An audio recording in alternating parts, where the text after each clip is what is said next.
அத்தியாயம் 72. சில தினங்களுக்கு பிறகு காதம்பரி இல்லத்தில் காதம்பரியின் குழந்தைக்கு பெயர் சூட்டு விழா நடந்து கொண்டிருந்தது. மொத்த குடும்பமும் அங்கு வந்திருந்தது.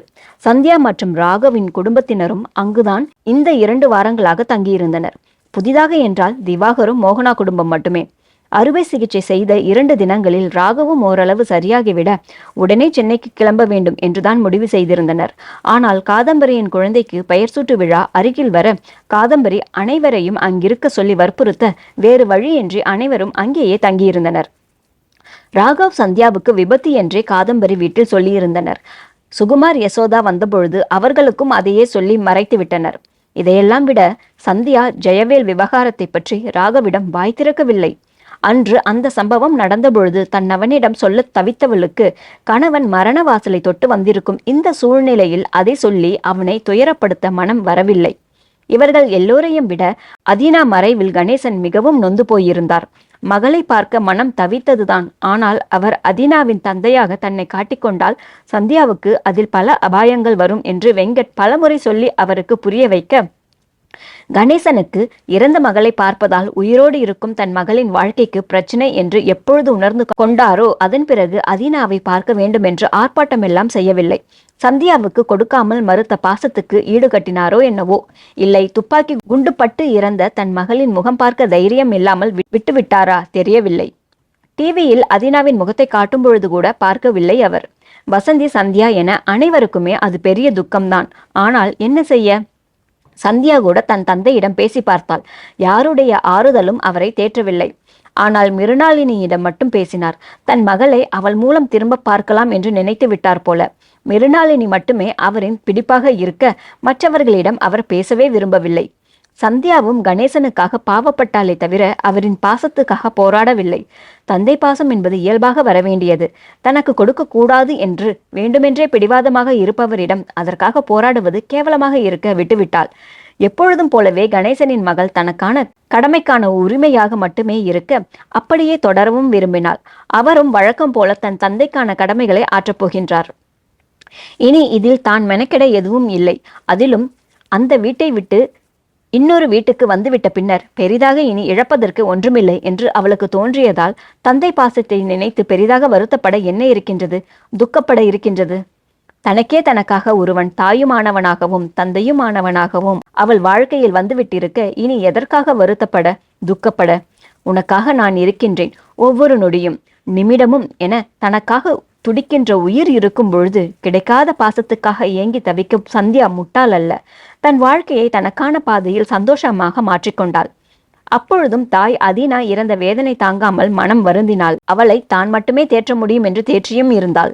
ஆம், சந்தியா தன் தாய் வசந்தியை அவள் வெறுக்கவில்லை, வெறுக்கவும் மாட்டாள்.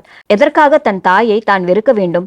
உலகம் 1000 சொன்னாலும், ஏன் தன் தாயே தன்னிடம் வந்து கெட்டவள் என்று சொல்லிக் கொண்டாலும் தன் தாயின் நிலைமை முற்றிலும் உணர்ந்து கொண்டவள் அவள் மட்டுமே. அன்னை செய்த ஒரே தவறு கணவனை விடாமல் தன்னோடு அந்த வாழ்க்கையை இருத்தி கொண்டதே தவிர சிந்தியா என்ற பெண்ணிற்கு நடந்த எந்த அநியாயத்திற்கு தன் தாய் எப்படி பொறுப்பாவாள்? ஒரு பெண்ணாக வசந்தி அதைத்தான் செய்திருக்க முடியும். திடீரென்று ஒருத்தி வந்து, இது உன் கணவனின் மகள், இவளை உன் பெண்ணாக வைத்துக்கொள் என்று கெஞ்சினால் எந்த மனைவி சம்மதிப்பாள்? முழுக்க முழுக்க கணேசன் என்ற ஒரு முதுகெலும்பில்லாத ஆண் செய்த தவறால் ஏற்பட்ட பிழை என்பதை சந்தியா உணர்ந்து கொண்ட பிறகு தன் தாயை எப்படி குறை சொல்வாள்? யார் என்ன சொன்னாலும் தான் வசந்தியின் மகள், தன் தாய்க்கு தான் மட்டுமே. தாயின் நினைவு வந்தபொழுதே அவளை கட்டிக்கொள்ள வேண்டும் போல இருந்தது.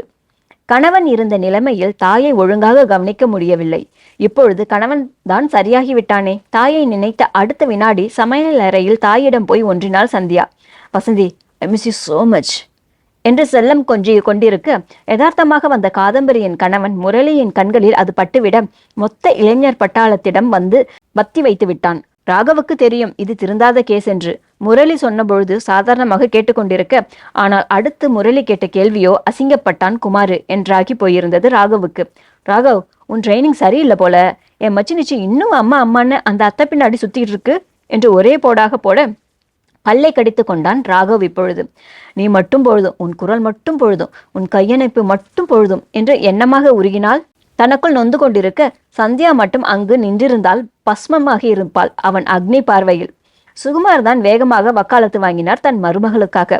எங்க சந்தியா இனி எங்க வீட்டுக்கு வந்த பின்னால அவங்க அம்மா கூட கொஞ்சம் முடியாது தானே என்று சொல்லி சமாளித்துக் கொண்டிருக்க, இவர்களின் உரையாடல்களின் நாயகியோ தன் தாயோடு சரியாக வந்து சேர, இருவரும் அந்த பெரிய குழுவில் சங்கமிக்க, என்னோட பிளேஸ் என்று வழக்கம் போல அடித்து பிடித்து திவாகரின் அருகில் போய் அமர்ந்து விட்டவள் அதன் பின்னர் தான் கணவன் ஞாபகம் வர நிமிர்ந்து பார், அங்கு புன்னகையா இருக்கும், எல்லை போட்டால் வெடித்து விடும் அளவிற்கு இருக்க நாக்கை கடித்து கொண்டவள் இருந்தும் சமாளித்தாள். ரகு, அங்க பிளேஸ் கம்ஃபர்டபுளா இருக்கா? யாரும் இடிக்காம பாத்துக்கோ என்று கணவன் நன்றாக அமர வேண்டும் என்பதற்காக இங்கு அமர்ந்தது போல காட்டிக் கொண்டவள், முரளி மாமா தள்ளி உட்காருங்க, அது என் வீட்டுக்காரர், காதம்பரி இல்ல என்று ராகவின் அருகில் இருந்த முரளியையும் சந்தர்ப்பம் கிடைத்த போது சரியாக பயன்படுத்தி ஓட்டி தன் மனக்குறையை தீர்த்து கொண்டாள். ராகவ் இன்னும் கட்டு பிரிக்காமல் தான் இருந்தான். அது மட்டுமின்றி இத்தனை பெரிய கூட்டத்திற்கு தனியாக அறையெல்லாம் அந்த வீட்டில் இல்லை. ராகவ் குடும்பத்திற்கு ஒரு அறை, சந்தோஷ் குடும்பத்திற்கு ஒரு அறை என்று மொத்தமாகத்தான் தங்கியிருந்தனர். கும்பல் கும்பலாகத்தான் நாட்களை ஓட்டினர். அப்பொழுதும் கணேசன் இவர்களிடம் ஒட்டாமல் தான் இருந்தார். ஆனால் மணிகண்டன், சுகுமார் இருக்க ஓரளவு அவர்களோடு சேர்ந்து பேசியபடி இருந்தார். மற்ற நேரங்களில் மகளை பற்றிய நினைவுகளில் வேதனையோடு தான் கழித்து கொண்டிருந்தார். அவரின் உலகத்தை யாரும் கலைக்க நினைக்கவில்லை. பெரிய இழப்புதான் அந்த குடும்பத்துக்கு. ஆனால் அந்த மகளை இந்த குடும்பத்துக்குள் திணிக்க முடியவில்லை. வசந்திக்கு மட்டுமே கவலை இருந்தது. அதுவும் 2 வாரங்கள் ஓடி இருக்க தன் நிலையில் இருந்து மீண்டு வந்து விட்டார். சந்தோஷுக்கு பெரிய வருத்தம் எல்லாம் இல்லை. அச்சோ பாவம் என்ற பரிதாபம் மட்டுமே. அதிலும் அதினா தான் செய்த தவறுகளுக்கு அவளே தண்டனை கொடுத்து கொண்டு விட்டாள் என்று விட்டுவிட்டான். ஆக இந்த கும்பலில் எங்கு சந்தியாவும் ராகவும் தனியே இருப்பது? ராகவ் இப்பொழுது, நீ என்கிட்ட தனியா மாட்டுவதானே, அப்போ இருக்குடி உனக்கு என்று கண்களாலேயே சந்தியாவிடம் தன் முறைப்பை காட்ட, அவன் மனைவியின் மீதான கண்டிப்பின் லட்சணம் இந்த உலகமே அறிந்திருக்க அவன் சகிக்கு தெரியாதா அவள் கணவனை எப்படி சரிகட்டுவது என்று? இவளின் ஒரே ஒரு வார்த்தை ரகு என்று அவள் காதலோடு சொல்லும் அந்த ஒரு பாவனையிலேயே தன் அவனை அடியோடு வீழ்த்தி விட மாட்டாளா? கணவனின் முறைப்பை எல்லாம் அந்த பக்கம் போட்டவளாக திவாகர் காதம்பரி கூட்டணியோடு தன் அரட்டை கச்சேரியை ஆரம்பிக்க, முரளி ராகவிடம் திரும்பி, இப்படித்தான் ராகவ், இந்த சதிகார கும்பல் என்னை மட்டும் கழட்டி விட்டுரும்.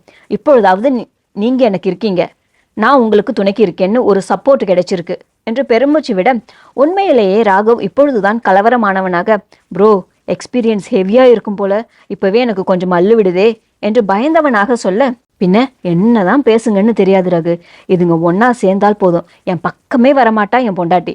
சந்தியாவுக்கு மேரேஜ் ஆகிருச்சே, இனியாவது குறையும்னு பார்த்தா உங்க கூட உட்கார வச்சுட்டா என் ராட்சசி குழந்தையா என்று நம்பியார் பாவனையில் சொல்லி முடிக்க, ராகவ் முரளியின் பாவனையில் சத்தமாக சிரித்துவிட, இப்பொழுது சந்தியா, காதம்பரி, திவாகர் கூட்டணி திரும்பி பார்க்க, முரளினா விடுங்க, நாம என்ஜாய் பண்ணலாம், நம்ம கூட்டணியில மோகனாக்காவையும் சேர்த்துக்கலாம் என்று சத்தமாக சொல்ல, அப்படியா என்று வியப்பும் கேலியும், நீ செய்து விடுவாயா என்ற அலட்சியமும் தோன்றும்படி புருவம் உயர்த்தி சந்தியா தன் கணவனை பார்க்க, அவனும் அதற்கு சற்றும் குறையாத சளைக்காத பார்வையை அவளை நோக்கி வீச, நான் உன்னை வீழ்த்துவேனா, நீ என்னை வீழ்த்துவாயா என்று போட்டியாக ஆரம்பித்த அந்த பார்வை எப்பொழுது ஒருவரை ஒருவர் ஈர்க்கும் காந்த பார்வையாக மாறியது என்று அவர்களுக்கே தெரியவில்லை. அந்த பார்வையை மாற்றாமல் அமர்ந்திருந்ததும் அவர்களுக்கு உரைக்கவில்லை. ஹலோ, ஹே, என்ன நடக்குதுங்க என்ற குரல்கள் ஏதேதோ கேட்கத்தான் செய்தது. அதையெல்லாம் அவர்கள் கண்டுகொண்டால்தானே. ஆனால் அடுத்தடுத்து அங்கு கேட்ட பல செருமல்களுக்கு பின்னரும் தங்கள் உலகத்தில் இருக்க, காதம்பரிதான் வேகமாக சந்தியாவை அவள் கையில் கிள்ளி வைக்க, அவுச் என்று தன் நிலைக்கு வந்து முகத்தை சுருக்க, ராகவ் இப்பொழுது தன் நிலை மீண்டவன். மனைவியின் முக சுருக்கத்தில் காதம்பரியை முறைக்க நினைத்தாலும் அதை செய்யாமல் முகத்தை உம்மென்று வைத்துக்கொள்ள, அதை பார்த்து அங்கு சிரிப்பலை தான் வந்திருந்தது. அடுத்த சில நிமிடங்களில் காதம்பரி முரளியின் தவ புதல்வனுக்கு பெயர் சூட்டு விழா முடிந்திருக்க, காதம்பரி முரளிக்கு மிகப்பெரிய சந்தோஷம். தங்கள் குடும்ப உறுப்பினர்கள் இத்தனை பேர் முன்னிலையில் இந்த வைபவம் நடக்கும் என்றே எதிர்பார்க்கவில்லை காதம்பரி. இவளது திருமணம், வளைகாப்பு என எல்லா நிகழ்ச்சிகளுக்கும் இவர்களின் பெற்றவர்கள் மட்டுமே பங்கேற்று முடித்திருக்க, இருவரின் முகத்திலும் அப்படி ஒரு மட்டற்ற ஆனந்தம்.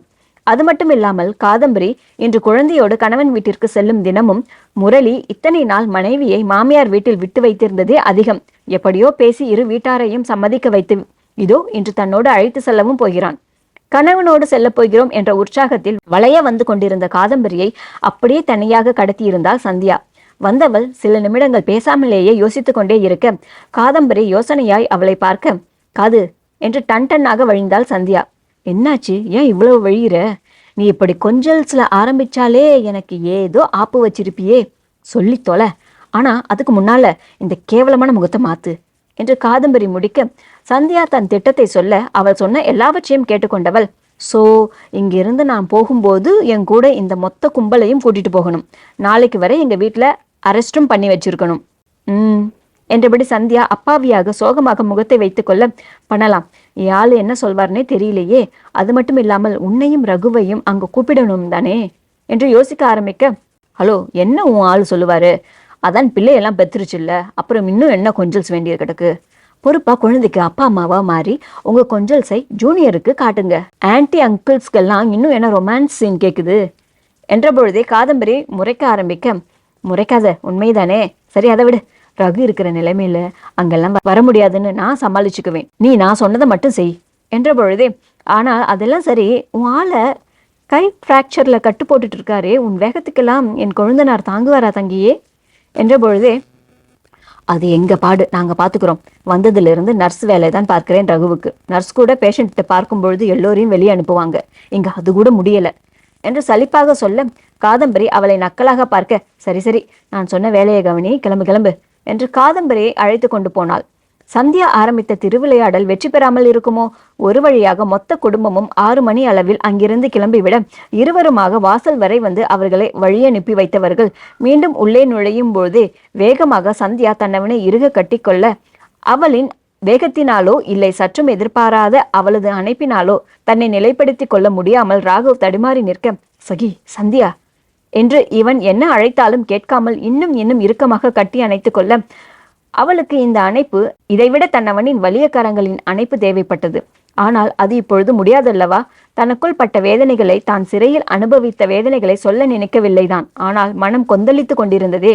இத்தனை நாள் இந்த தனிமை கிடைக்காமல் போக இன்று தானே ஏற்படுத்தி கொண்டு தன்னவனை கட்டி கொண்டவள், அவன் மார்பில் தன் முகத்தை பதித்து கொண்டவள், தன்னவனிடம் சரணடைந்த அதே வேகத்தில் அழவும் ஆரம்பித்திருந்தாள். வெளியில் நிற்கின்றோம் என்றெல்லாம் அவள் நினைக்கவே இல்லை.